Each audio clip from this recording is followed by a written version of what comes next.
ಶ್ರೀ ಧರ್ಮಸ್ಥಳ ಗ್ರಾಮಾಭಿವೃದ್ಧಿ ಯೋಜನೆ ಬಿಸಿ ಟ್ರಸ್ಟ್ ಬೈಂದೂರು ತಾಲೂಕು ಕೃಷಿ ಯಂತ್ರಗಳ ಬಾಡಿಗೆ ಸೇವಾ ಕೇಂದ್ರ ಮತ್ತು ಶ್ರೀ ಮೂಕಾಂಬಿಕಾ ಭತ್ತ ಬೆಳೆಗಾರರ ಒಕ್ಕೂಟದ ಕಚೇರಿ ಉದ್ಘಾಟನಾ ಕಾರ್ಯಕ್ರಮವು ಕೃಷ್ಣಿ ಮನೆ ನಾಯಕನಕಟ್ಟೆಯಲ್ಲಿ ಜರುಗಿತು.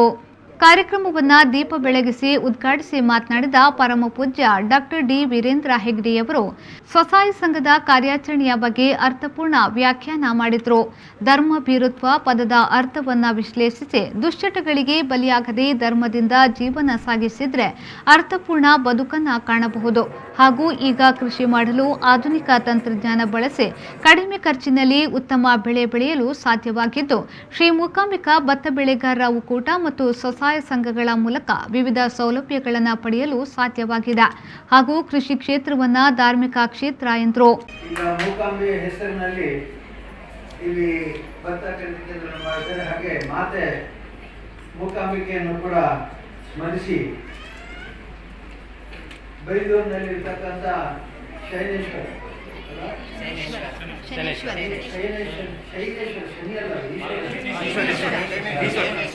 ಆ ದೇವಸ್ಥಾನವನ್ನು ನಾವು 25 ವರ್ಷಕ್ಕಿಂತ ಜೀರ್ಣೋದ್ಧಾರ ನಾವು ಮಾಡಿದ್ವಿ.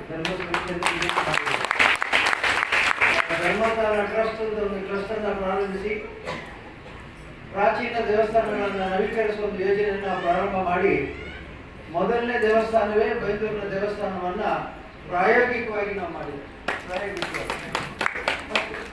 ಅಂದರೆ ಅದು ಹೇಗೆ ಮಾಡೋದು, ಅದರ ನೀತಿ ನಿಯಮ ಮತ್ತೆ ರೂಪಾವಳಿಯನ್ನು ಹೇಗೆ ಮಾಡೋದು, ಕಾರ್ಯಕರ್ತರು ಹೇಗೆ ಕೆಲಸ ಮಾಡಬೇಕು ಅನ್ನೋದನ್ನ ಸರಿಯಾಗಿ ಅನುಭವ ತೆಗೆದುಕೊಳ್ಳೋದಕ್ಕಾಗಿ ಮೊದಲನೇದಾಗಿ ನಾವು ಮಾಡಿದ್ವಿ ಈ ದೇವಸ್ಥಾನ.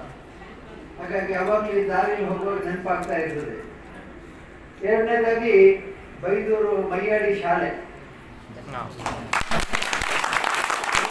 ಕಾರ್ಯಕ್ರಮದ ಅಧ್ಯಕ್ಷತೆಯನ್ನ ಶ್ರೀ ನಾಗಲಕ್ಷ್ಮಿ ಸತೀಶ್ ಕೊಠಾರಿಯವರು ವಹಿಸಿದ್ರು. ಮುಖ್ಯ ಅತಿಥಿಗಳಾಗಿ ಡಾಕ್ಟರ್ ಎಲ್ಎಚ್ ಮಂಜುನಾಥ್, ಮುಖ್ಯ ಕಾರ್ಯನಿರ್ವಹಣಾಧಿಕಾರಿ, ಶ್ರೀ ಕ್ಷೇತ್ರ ಧರ್ಮಸ್ಥಳ ಗ್ರಾಮಾಭಿವೃದ್ಧಿ ಯೋಜನೆಯ ಮುಖ್ಯ ಕಾರ್ಯನಿರ್ವಹಣಾಧಿಕಾರಿ ಡಾಕ್ಟರ್ ಎಲ್ಎಚ್ ಮಂಜುನಾಥ್, ಸ್ಥಾಪಕ ಅಧ್ಯಕ್ಷ ಬಿ ಅಪ್ಪಣ್ಣ ಹೆಗಡೆ, ಕೆರ್ಗಾಲು ಗ್ರಾಮ ಪಂಚಾಯತ್ ಅಧ್ಯಕ್ಷ ಮಾಧವ ದೇವಾಡಿಗ, ಕೇಂದ್ರ ಸಮಿತಿ ಪ್ರಗತಿ ಬಂಧು ಸ್ವಸಹಾಯ ಸಂಘಗಳ ಒಕ್ಕೂಟ ಬೈಂದೂರು ಇದರ ಅಧ್ಯಕ್ಷರಾದ ರಘುರಾಮ್ ಕೆ ಪೂಜಾರಿ, ಜನಜಾಗೃತಿ ವೇದಿಕೆ ಬೈಂದೂರು ಇದರ ಅಧ್ಯಕ್ಷರಾದ ರಾಜು ದೇವಾಡಿಗ, ಯುವ ಕೃಷಿಕ ಶಶಿಕುಮಾರ್ ಪೂಜಾರಿ, ಹೆಡ್ ಕಾನ್ಸ್ಟೇಬಲ್ ಅರುಣ್ ಗೌಡ ಉಪಸ್ಥಿತರಿದ್ದರು. ತಾಲೂಕು ಯೋಜನಾಧಿಕಾರಿ ಶಶಿರೇಖಾ ಸ್ವಾಗತಿಸಿದ್ರು. ರಾಘವೇಂದ್ರ ಕಾರ್ಯಕ್ರಮವನ್ನ ನಿರೂಪಣೆ ಮಾಡಿದ್ರು. ಅಶೋಕ್ ಅವರು ವಂದಿಸಿದ್ರು. ರವಿರಾಜ್ ವಿಪೋ ನ್ಯೂಸ್ ಬೈಂದೂರು.